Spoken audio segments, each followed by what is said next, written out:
সাত নং গুৱাহাটী লোকসভা সমষ্টিৰ এগৰাকী নিৰ্দলীয় প্ৰাৰ্থী জোনমণি দেৱী খাউন, যি মনোনয়ন দাখিল কৰাৰ সময়ৰ পৰা এক ব্যতিক্ৰমী ৰূপ দেখিবলৈ পোৱা গৈছিল। আমি তেওঁৰ সৈতে উপস্থিত আছোঁ আৰু তেওঁৰ সৈতে আমি পোনে পোনে কথা পাতিবলৈ চেষ্টা কৰিম। বাইদেউ, আপোনাক আমাৰ এই অনুষ্ঠানলৈ স্বাগতম জনাইছোঁ। আৰু যিহেতু আপুনি নিৰ্বাচনী প্ৰচাৰ চলাই আছে আৰু অহা 23 এপ্ৰিলৰ দিনা তৃতীয় পৰ্যায়ৰ ভোটগ্ৰহণ অনুষ্ঠিত হ'ব, এই ক্ষেত্ৰত আপুনি কিমান কি আশাবাদী, কি ক'ব? এতিয়া যি প্ৰচাৰ কাৰ্য চলাইছোঁ, গুৱাহাটী লোকসভা সমষ্টিত 10টা বিধানসভা সমষ্টি আছে।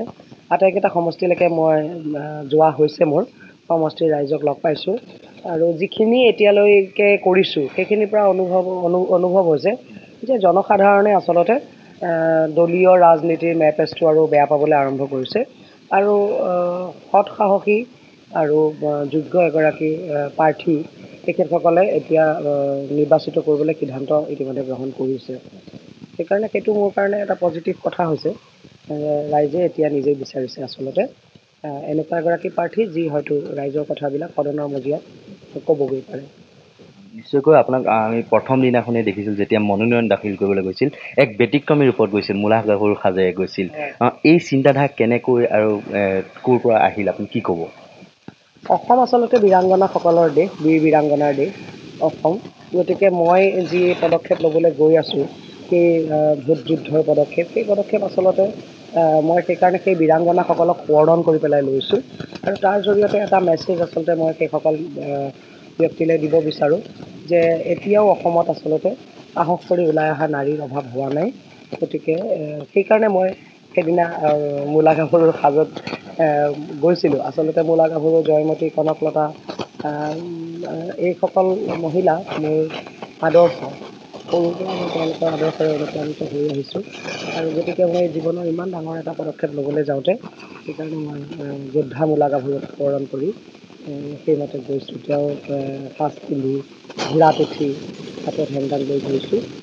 তাৰ এটা মেছেজ যে ৰাজনীতিৰ লেতেৰা ৰাজনীতিৰে অসমক কলুষিত কৰাসকল আচলতে অলপ সাৱধান হোৱা দৰকাৰ, কাৰণ এতিয়াও অসমত বীৰাংগনা ৰমণীৰ অভাৱ হোৱা নাই। যিহেতু গুৱাহাটী লোকসভা সমষ্টি এক বৃহৎ সমষ্টি, প্ৰায় 10টা বিধানসভা সমষ্টি লগ হৈ আছে, সকলোখিনিলৈ যোৱাটো নিশ্চয়কৈ সম্ভৱ নহয়। তাৰ মাজতো আপুনি ব্যাপক ৰূপত প্ৰচাৰ কাৰ্য চলাই আছে। এই ক্ষেত্ৰত কেনেকুৱা ধৰণৰ কি প্ৰত্যাহ্বানৰ আপুনি সন্মুখীন হৈছে নেকি কিবা? হয়, নিশ্চয়কৈ মই বিৰাট ডাঙৰ প্ৰত্যাহ্বানৰ সন্মুখীন হৈছোঁ। সেইকাৰণে যে বিশেষকৈ মই নিৰ্দলীয় প্ৰাৰ্থী, গতিকে অন্য ৰাজনৈতিক দলবিলাকৰ দৰে মোৰ প্ৰতিভা ৰাজনৈতিক দলীয় কৰ্মী সেই অঞ্চলবিলাকত নাই। সেইকাৰণে মই আৰম্ভ কৰোঁতে অকণমান সেই মোৰ শুভাকাংক্ষী কিছু ব্যক্তিয়ে মোক সহায় কৰিবলৈ আগবাঢ়ি আহিছে। তো তেখেতসকলকে সমল হিচাপে লৈ মই সেই ঠাইবিলাকত সোমাব লগা হৈছে। যেনে ধৰক দুধনৈ, মই দুধনৈ আগে পিছে কেতিয়াবা ফুৰিবলৈ গৈছোঁ, কিন্তু ভিতৰুৱা গাঁৱত তাহানি সোমোৱা নাছিলোঁ। বা যোৱাকালি বৰক্ষেত্ৰী গ'লোঁ, বৰক্ষেত্ৰী একেবাৰে নতুন ঠাই। মই বৰক্ষেত্ৰীৰ এজন ব্যক্তিকে জানিছিলোঁ, তেখেত হৈছে ভূমিধৰ বৰ্মন, কাৰণ তেখেত মিনিষ্টাৰ হৈ থাকোঁতে মই দূৰদৰ্শনৰ পৰা এটা ইণ্টাৰভিউ লৈছিলোঁ তেখেতৰ। গতিকে তাৰ বাদে অন্য ব্যক্তিসকলক মই ভালকৈ ব্যক্তিগতভাৱে ওচৰৰ পৰা নাই পোৱা। সেইকাৰণে তাত গৈ মই কোনজন ব্যক্তিক লগ কৰিলে তেওঁ মোক সহায় কৰিব, সেই ক্ষেত্ৰত কিছু মোৰ চেলেঞ্জ হৈছে। কিন্তু মোৰ সৌভাগ্য বা ভগৱানৰ কৃপা যে সচেতন ৰাইজৰ এতিয়াও অভাৱ হোৱা নাই। মোৰ গাড়ীখন দেখাৰ লগে লগে বহুত মানুহ নিজে নিজে মোৰ ওচৰলৈ কাষ চাপি আহিছে, মোক সহায় কৰিবলৈ আগবাঢ়ি আহিছে, বা বহুতে ছ'চিয়েল মিডিয়াৰ জৰিয়তেও মোক সহায় কৰিবলৈ আগবাঢ়ি আহিছে। গতিকে মই দেখা পাইছোঁ যে সকলো ঠাইতে যদিও যথেষ্ট দুৰ্গম কিছু সমষ্টি আছে, মই য'লৈকে গৈছোঁ এতিয়া জনসাধাৰণৰ ৰেছপন্সটো খুব ভাল। আৰু সেইকাৰণে মই যদিও মোৰ কাৰণে অলপ দলীয় কৰ্মী নথকাৰ যিটো মোৰ অসুবিধা হৈছে, সেই অসুবিধাটো মই অভাৰকাম কৰিব পাৰিছোঁ। আৰু এইটো সঁচা কথা যে প্ৰত্যেকটো চুবুৰীলৈকে, প্ৰত্যেকটো অঞ্চললৈকে যোৱাটো আচলতে সম্ভৱ নহয় ইমান ডাঙৰ এটা সমষ্টিত। সেইকাৰণে এই ক্ষেত্ৰত মই আপোনালোকে মোক যথেষ্ট সহায় কৰিছে, মিডিয়াই। সেইকাৰণে মই মিডিয়াক ধন্যবাদ জনাব বিচাৰোঁ। মিডিয়াৰ জৰিয়তে আচলতে মই প্ৰতিজন ব্যক্তিৰ ওচৰলৈকে মোৰ যিটো বাৰ্তা, মোৰ মেছেজ, মোৰ মনৰ কথা মই যোগাযোগ কৰিব পাৰিছোঁ, প্ৰেৰণ কৰিব পাৰিছোঁ। সেইকাৰণে মিডিয়াই মোক সহায় কৰাৰ কাৰণে ধন্যবাদ। বিশেষকৈ এই ক্ষেত্ৰত গুৱাহাটী লোকসভা সমষ্টিৰ পৰা প্ৰায় 12গৰাকী প্ৰাৰ্থী মুঠতে প্ৰতিদ্বন্দ্বিতা আগবঢ়াইছে আৰু নিৰ্দলীয়ও বহুকেইগৰাকী আছে। এই ক্ষেত্ৰত আপোনাৰ যিখন নিৰ্বাচনী যুঁজখন কাৰ সৈতে হ'ব বুলি আপুনি ভাবে? আচলতে প্ৰায় 17গৰাকীমান প্ৰাৰ্থী আছে আমাৰ।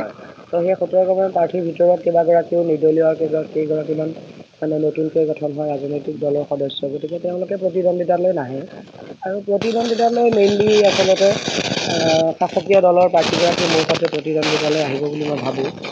তেখেতৰ নিজৰ গুণাগুণৰ কাৰণে নহয়, কিন্তু দলটো যিহেতু বিজেপি আৰু বিজেপি বৰ্তমান শাসনত অধিষ্ঠিত, গতিকে তেওঁলোকৰ ওচৰত প্ৰশাসন যন্ত্ৰ আছে, তেওঁলোকৰ ওচৰত মানে মাধ্যম আছে, তেওঁলোকৰ ওচৰত যথেষ্ট ধন টকা পইচা আছে আৰু বহুত কৰ্মী আছে। গতিকে বিজেপি দলৰ প্ৰাৰ্থীগৰাকী মোৰ কাৰণে মানে মেইন প্ৰতিদ্বন্দ্বী হ'ব বুলি মই ভাবোঁ। আৰু পৰিতাপৰ বিষয় যে কোনো ক্ষেত্ৰত মই দেখা পাইছোঁ যে আচলতে প্ৰশাসন যন্ত্ৰৰো কিছুমান মানুহক মোৰ বিৰুদ্ধে ব্যৱহাৰ কৰা হৈছে। যেনে প্ৰাইভেট ঠাইত মানে যিটো ব্যক্তিগত মানুহৰ ঘৰৰ বেৰত বা হেৰিয়ত গেটত মৰা মোৰ পোষ্টাৰবিলাকো প্ৰশাসনৰ মানুহে গৈ ফালি দিছে আৰু দুৰ্বৃত্তবিলাকে প্ৰশাসনৰ সহায় লৈ সেই কামটো কৰিছে।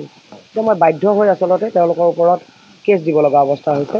তেওঁলোকে ভয় খাইছে নেকি আপোনাক লৈ পেলাই, কি ক'ব?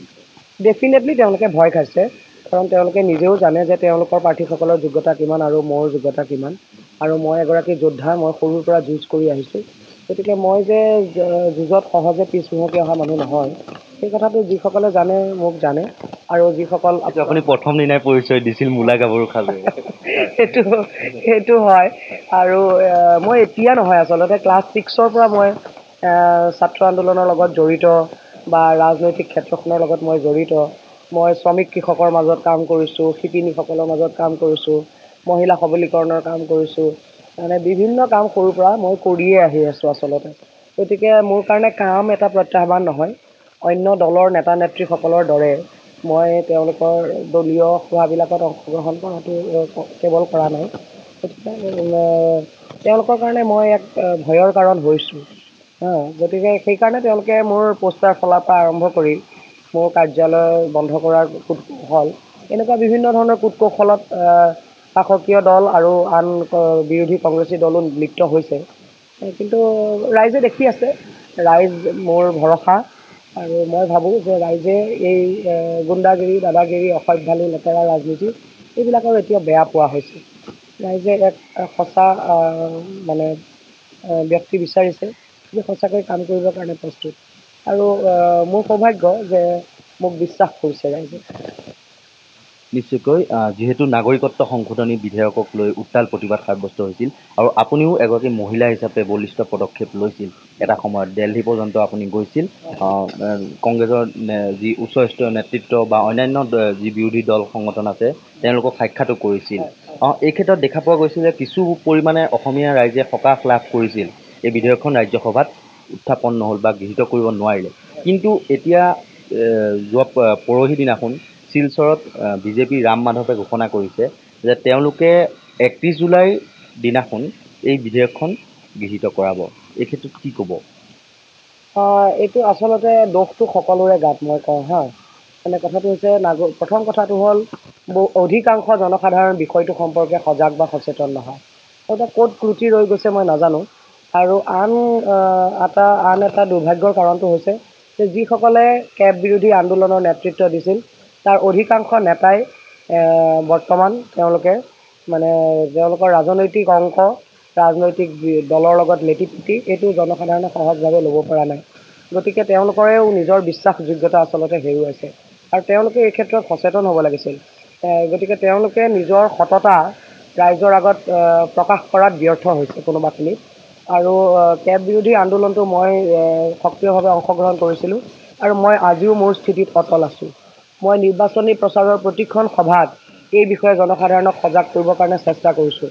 কিন্তু দেখা গৈছে যে যিসকল আন্দোলনকাৰী নেতাই সেই সময়ত তালফাল লগাইছিলে তেওঁলোকে এতিয়া অন্য কিবা ৰাজনৈতিক অংকতহে ব্যস্ত হৈ আছে আৰু ৰাইজৰ মাজলৈ সজাগতা সৃষ্টিৰ বাবে নাই যোৱা। আচলতে তেওঁলোক যোৱা দৰকাৰ আছিল। আৰু গুৱাহাটীত মই কেব বিৰোধী আন্দোলনকাৰী এগৰাকী ব্যক্তি হিচাপে মই প্ৰতিদ্বন্দ্বিতা যিহেতু আগবঢ়াইছোঁ, তেওঁলোকে যদি সঁচাই কেবৰ বিৰোধিতা হোৱাটো বিচাৰে, সদনত যদি কেবৰ বিৰুদ্ধে বলিষ্ঠ পদক্ষেপ কোনোবাই লোৱাটো বিচাৰে, তেতিয়াহ'লে তেওঁলোকে স্পষ্টভাৱে মোক সমৰ্থন দিবলৈ আগবাঢ়ি আহিব লাগিছিল। কিন্তু দুৰ্ভাগ্যৰ বিষয় যে কিছু সংখ্যক নেতাই অন্য কোনোবা ৰাজনৈতিক দলৰ লগত অন্য কিবা লেনদেনত বা অংশত ব্যস্ত হৈ আছে, যিটো অসমৰ বাবে, অসমীয়া জাতিৰ বাবে আচলতে দুৰ্ভাগ্যৰ কাৰণ। আৰু বিজেপিয়ে ইমান দম্ভালনি মাৰিবলৈ আচলতে এনেধৰণৰ সুবিধাবাদী নেতা কিছুমানৰ কাৰণে সাহস পাইছে। গতিকে অসমৰ ৰাইজ জাগিব লাগিব এতিয়া। এই ধৰণৰ নেতাসকলৰ ওপৰত নিৰ্ভৰ কৰি ৰাইজ চলিলে নহ'ব। ৰাইজে নিজে বুজি পাব লাগিব যে বিজেপি দলে এই বিধেয়কখন যদি গৃহীত কৰে তেতিয়াহ'লে অসমৰ বাবে কিমান ভয়ানক সমস্যা আহিব। আৰু মই যদি নিৰ্বাচিত হওঁ তেতিয়াহ'লে বিজেপি দলক সদনৰ মজিয়াত মই অকলে প্ৰতিহত কৰিম। এই বিধেয়ক মই গৃহীত হ'বলৈ নিদিওঁ। নিশ্চয়কৈ আপুনি নিৰ্বাচনী প্ৰচাৰ চলাই আছে। এই ক্ষেত্ৰত আপুনি গুৱাহাটীৰ কিমানখিনি অঞ্চল বৰ্তমানলৈকে ভ্ৰমণ কৰিছে বা কি অসুবিধাসমূহ আপুনি দেখা পাইছে বা কি সমস্যা আছে এই কংক্ৰিত মহানগৰী গুৱাহাটী বা তাৰ কাষৰীয়া অঞ্চলসমূহত? হয়, গুৱাহাটী বৰ লাজৰ বিষয় যে গুৱাহাটী হ'ল অসমৰ ৰাজধানী আৰু এই অসমৰ ৰাজধানীখনতে আপুনি যোৱা বিগত সময়ছোৱাত কংগ্ৰেছেই হওক বা বিজেপিয়ে হওক কি কাম কৰিলে মই নাজানো। আজিৰ তাৰিখলৈকে গুৱাহাটী মহানগৰীৰ মানুহে এটোপাল বিশুদ্ধ খোৱা পানী নাই পোৱা আৰু অথচ হাজাৰ হাজাৰ কোটি টকীয়া প্ৰজেক্ট খোৱা পানীৰ তাতে কংগ্ৰেছো জড়িত হৈ আছিল। 15 বছৰে কংগ্ৰেছে খোৱা পানী প্ৰজেক্ট তেওঁলোকে হেৰি কৰিব নোৱাৰিলে, সম্পূৰ্ণ কৰিব নোৱাৰিলে। আৰু বিগত সময়ছোৱাত বিজেপি চৰকাৰেও একেবাৰে এটা পদক্ষেপো আগবঢ়াব নোৱাৰিলে এই ক্ষেত্ৰত। গতিকে কংগ্ৰেছ বিজেপি দুয়োটা দলেই দেখা গৈছে যে খালী ধনৰ লেনদেনতহে এওঁলোক ব্যস্ত থাকে আৰু এওঁলোকে সমস্যা সমাধানৰ বাবে সঠিক পদক্ষেপ নলয়। গতিকে এই খোৱাপানীৰ সমস্যাটো যথেষ্ট ডাঙৰ সমস্যা। তাতে গুৱাহাটী মহানগৰীৰ কৃত্ৰিম বানপানীৰ সমস্যা বা গুৱাহাটীৰ দাঁতিকাষৰীয়া যিবিলাক মানে সমষ্টি আছে লোকসভা সমষ্টিৰ অন্তৰ্গত, তো সেইবিলাকত বানপানীৰ সমস্যাটো এটা ডাঙৰ সমস্যা। গৰাখহনীয়াৰ সমস্যা আছে। তাৰোপৰি আপোনাৰ স্বাস্থ্য, মানে আমাৰ স্বাস্থ্যমন্ত্ৰীজনে বৰ তালফাল লগোৱা দেখা যায় মাধ্যমত যে তেওঁ স্বাস্থ্য বিভাগৰ বিৰাট আমূল পৰিৱৰ্তন কৰিছে। কিন্তু মই যেতিয়া এই দাঁতিকাষৰীয়া অঞ্চলবোৰ ভ্ৰমণ কৰিছোঁ দেখা পাইছোঁ যে স্বাস্থ্য কেন্দ্ৰৰ নামত কিছুমান ভূত বাংলা আছে, কিন্তু তাতে কোনো ডাক্তৰ নাৰ্ছ নাই আৰু কেতিয়াবা কোনোবা এজনে ভিজিট দিবলৈ আহিলেও নাগৰিকে স্বাস্থ্য সুবিধাখিনি নাপায়। গতিকে তাতে স্বাস্থ্য কেন্দ্ৰত যে বিৰাট ডাঙৰ দুৰ্নীতি চলি আছে এই কথাষাৰ এতিয়া স্পষ্ট হৈ পৰিছে। যুৱকসকলৰ কাৰণে কিবা তেওঁলোকৰ স্বাৱলম্বনৰ পথ কিবা উলিয়াব পাৰোঁ নেকি চাব লাগিব। আৰু আন এটা সমস্যা হৈছে মহিলাসকলৰ। মহিলা সবলীকৰণৰ কথা আমি কওঁ, কিন্তু দেখা গৈছে যে মানুহবিলাকে সৰু সৰু বন্ধন নামৰ এটা বেংকৰ লোনত আমাৰ মহিলাসকল ভাৰাক্ৰান্ত হৈ আছে। গতিকে মই নিৰ্বাচিত হ'লে সাংসদ পুঁজিৰ ধনেৰে মই মহিলাসকলক এই ধাৰ মাৰি তেওঁলোকক কিছু সকাহ প্ৰদান কৰিবলৈ চেষ্টা কৰিম বুলি ভাবিছোঁ। আৰু তাৰপিছত সেই মহিলাসকলক উৎপাদনক্ষম কিবা কামত জড়িত কৰি তেওঁলোকে যাতে ভাল টকা পইচা উপাৰ্জন কৰিব পাৰে তাৰ বাবে মই ভাল পদক্ষেপ ল'ম বুলি সিদ্ধান্ত লৈছোঁ। গতিকে এইটো নিৰ্ভৰ কৰিব যদি মই নিৰ্বাচিত হওঁ তেতিয়া। বন্ধন বেংকৰ যিসমূহ ঋণ লৈছিল তেওঁলোকে সেই সমস্তখিনি আমি পৰিশোধ কৰিবনে? এতিয়া মই এতিয়া ডাটা কালেকশ্যন কৰি আছোঁ। মই তেওঁলোকৰ তথ্যবিলাক কালেকশ্যন কৰি আছোঁ। সাংসদ পুঁজিৰ ধন কিমান আবণ্টন হয়, তাৰ পৰা কেনেকৈ আকৌ মই ঋণ পৰিশোধ কৰা ধনসমূহ কেনেকৈ আমি উৎপাদনৰ জৰিয়তে আকৌ উলিয়াব পাৰোঁ সেই এটা পৰিকল্পনা চলি আছে। গতিকে এটা পৰিকল্পনা কৰিছোঁ যে মই বন্ধনৰ ঋণৰ পৰা মহিলাসকলক মুক্ত কৰি দিম। তেওঁলোকৰ ধাৰখিনি মাৰি তেওঁলোকক মই উৎপাদনক্ষম কামত জড়িত কৰি তেওঁলোকক উপাৰ্জনক্ষম কৰি তুলিম। এটা পৰিকল্পনা কৰিছোঁ। এতিয়া প্ৰথম ষ্টেপত আছে পৰিকল্পনাটো। যদি মই নিৰ্বাচিত হওঁ তেতিয়াহ'লে তাক লৈ মই গভীৰভাৱে বিচাৰ কৰিম বিষয়টো। আৰু এতিয়া মই তথ্য সংগ্ৰহ কৰি আছোঁ কোন মহিলাৰ কিমান ধাৰ আছে, এনেকুৱা ধৰণৰ তথ্য কিছুমান মই সংগ্ৰহ মোৰ ফিল্ডত মোৰ মানে কৰ্মীসকলে কৰি আছে। শেষত দুটা কথা শুনো। নিৰ্দলীয় প্ৰাৰ্থী হিচাপে তোমাৰ দুগৰাকীকৈ অধিবক্তা, এগৰাকী উচ্চতম ন্যায়ালয়ৰ অধিবক্তা আৰু এগৰাকী উচ্চ ন্যায়ালয়ৰ অধিবক্তা। দুয়োগৰাকীৰ মাজত যুঁজখন কেনেকুৱা হ'ব বা আপোনাক কেনেকুৱা ধৰণৰ কি গুণ চাই পেলাই জনসাধাৰণে ভোটদান কৰিব আপুনি কি ভাবে? এই দুটা কথা আপোনাক সুধিছোঁ। হয়, অধিবক্তা হিচাপে তেখেতো এগৰাকী সন্মানিত অধিবক্তা আৰু ময়ো এগৰাকী অধিবক্তা। কিন্তু মই অধিবক্তাৰ লগতে আচলতে এগৰাকী চলচ্চিত্ৰ নিৰ্মাতা আৰু মই সমাজকৰ্মী। মই বহু দিনৰ পৰা সমাজৰ লগত কাম কৰি আছোঁ। কেইবাটাও সংগঠনৰ মই সভাপতি সম্পাদকৰ দায়িত্বটো আছোঁ। লগতে মই NGO কিবাকিবিৰ জৰিয়তেও মহিলাৰ সবলীকৰণৰ কাম কাজ কৰি আছোঁ। আৰু এই যিটো আন্দোলন আছিল সেই আন্দোলনত মই ৰাজপথত থিয় হৈ আন্দোলনৰ নেতৃত্ব দিছিলোঁ। কিন্তু এইবোৰ ক্ষেত্ৰত আচলতে তেখেতক মই দেখা পোৱা নাই। সেইটো এটা পাৰ্থক্য আছে তেখেত আৰু মোৰ মাজত। আৰু আন এটা ডাঙৰ পাৰ্থক্য হৈছে তেখেতে 1951 চন ভিত্তিবৰ্ষ হোৱাটো বিচাৰে আৰু মই 1951 চনৰ পৰিৱৰ্তে 1971 চন বিচাৰোঁ। কাৰণ আমি অসম আন্দোলনটোক গ্ৰহণ কৰি লৈছোঁ আৰু অসম আন্দোলনৰ পিছত হোৱা অসম চুক্তিখনক মই আচলতে সৰুৰ পৰা সন্মান জনাই আহিছোঁ। গতিকে 855জন শ্বহীদৰ তেজৰ বিনিময়ত আচলতে এখন অসম চুক্তি হৈছিল। গতিকে সেই অসম চুক্তিখনত কিবা আঁসোৱাহ নথকা নহয়, কিন্তু সেই আঁসোৱাহসমূহ আচলতে সেই সময়তে দূৰ কৰিব লাগিছিল। এতিয়া 34 বছৰ পাৰ হৈ গ'ল। তাৰপিছত এতিয়া আমি আকৌ 1951 চনলৈ ঘূৰি যোৱাৰ প্ৰশ্নটো অলপ জটিল।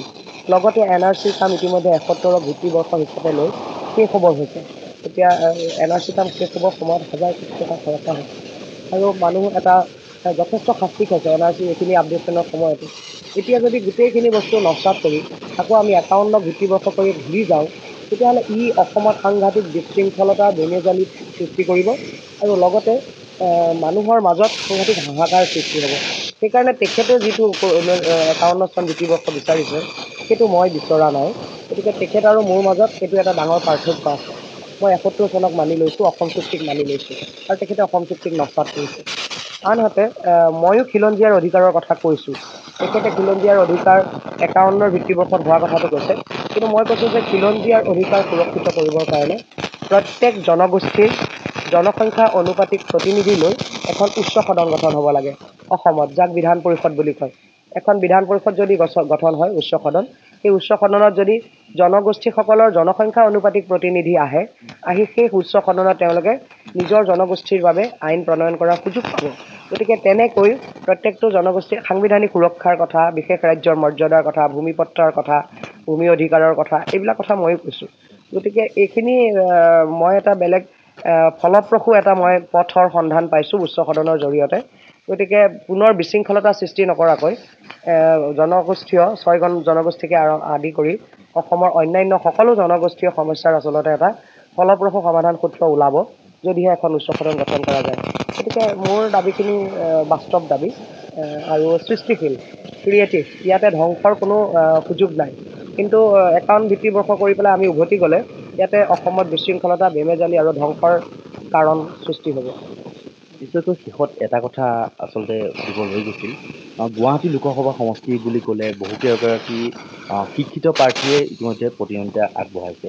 কিন্তু এই ক্ষেত্ৰত আমি ক'ব লাগিব যে বিজেপি যিগৰাকী প্ৰাৰ্থী, তেওঁ শিক্ষাগত অৰ্হতাক লৈ বহুতো চৰ্চিত হ'ল, আৰু তেওঁ কিছুৱে তাৰমানে কৈছে যে মেট্ৰিক পাছ এগৰাকী কেণ্ডিডেট, আৰু কিছু কৈছে তাৰমানে তেওঁ যি হাই ছেকেণ্ডেৰী নথি পত্ৰ দিছিল যদিও সেইখিনি তাৰমানে ভুৱা আছিল বুলি কোৱা হৈছিল। আপুনি কি ক'ব যে এগৰাকী যিহেতু তাৰমানে প্ৰাৰ্থীৰ ক্ষেত্ৰত তেনেকুৱা কোনো ধৰণৰ আইন নাই যে কিমানখিনি পাছ হ'ব লাগে, কিন্তু জিলা পৰিষদৰ এগৰাকী প্ৰাৰ্থী হ'বলৈ তেওঁক হাই ছেকেণ্ডেৰী যোগ্যতা লাগে, এই ক্ষেত্ৰত আপুনি কি ক'ব? এতিয়া কি ক'ম, বিজেপিয়ে নিজেই নীতি নিয়ম বনাই লৈছে। বিজেপিয়ে নিজৰ সুবিধাৰ অৰ্থে নীতি নিয়ম বনাই লৈছে। পঞ্চায়তৰ এগৰাকী সদস্য হ'বলৈ বা জিলা পৰিষদৰ সদস্য হ'বলৈ শিক্ষাগত অৰ্হতাটোক গুৰুত্ব দিয়া হয়, কিন্তু সদন, ভাৰতৰ সংসদ, সদনৰ মজিয়াত গৈ পেলাই অসমৰ কথা ক'ব লাগিব, সাজোৰে ক'ব লাগিব, সযুক্তিৰে ক'ব লাগিব, তথ্য সহকাৰে ক'ব লাগিব, আইনী ভাষাত ক'ব লাগিব। এইখিনি কথা ক'বলৈ আচলতে এজন শিক্ষাগতভাৱে অৰ্হতা থকা প্ৰাৰ্থীৰ প্ৰয়োজন। কিন্তু এইখিনিতে মই স্পষ্ট কৰিব খোজোঁ যে যিবোৰ মিছা কথা কোৱা বুলি কৈছে, আখোৱা থকা বুলি কৈছে, সেইবিলাকৰ আচলতে উচিত তদন্ত হ'ব লাগে।